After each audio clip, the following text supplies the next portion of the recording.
those victim impact statements were very intense. I know they usually are emotional. A lot of them charged not just about what was happening to them as a result of these horrific murders, but directed at Bryan Kohberger. Even the judge choking back tears. What did you make of today in the sentencing?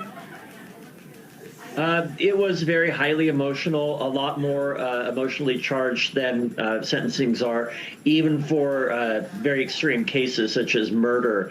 However, this was just a very high-profile situation, and it was very extreme in every regard.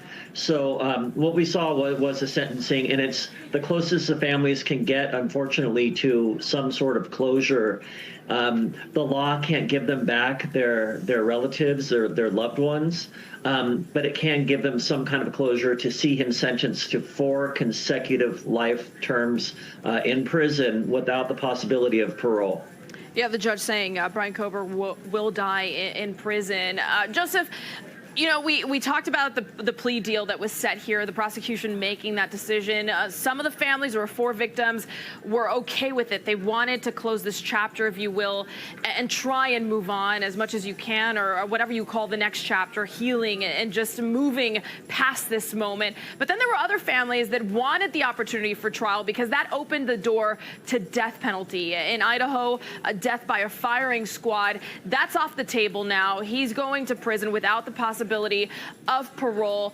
I think a lot of people also wanted to hear from him, but the judge saying, giving him the opportunity to explain, you would never know if it were true, 1, and then B, does that hurt more than just silencing him, which is what, in effect, life in prison does? I mean, I think this is, as attorneys, how do you all view this? It's difficult moments here. Sure. So it's weird because you have the law and you have a courtroom, and it's very clinical. Remember, the whole system in the criminal law world is based on reasonable doubt, meaning reason, using your mind. However, there's a huge emotional component to this.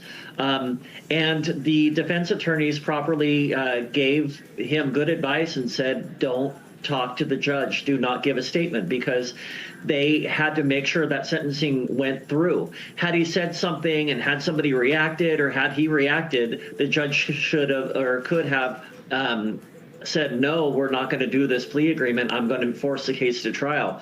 So the defense played it safe. But as you noted, it leaves the family hanging. They don't get to hear and see what or hear what happened. Have you seen before in sentencing where a defendant comes clean, if you will, tries to explain themselves? I mean, from him, he was incredibly stoic. It seemed like you can't really tell if he had remorse or not, but it did not seem as though. And if he had said anything, still, there is no possibility for appeal. That was part of the plea bargain, that he cannot appeal this sentence. Sure. So it is pretty rare. It does happen. Where people make statements in court. A lot of times, if there's a situation where somebody could either go to prison for the first time, or they could get probation, meaning local county jail, and then be on probation for a few years, then they'll give a statement, and it helps the judge to decide which way to go. Here in this situation, it really didn't matter.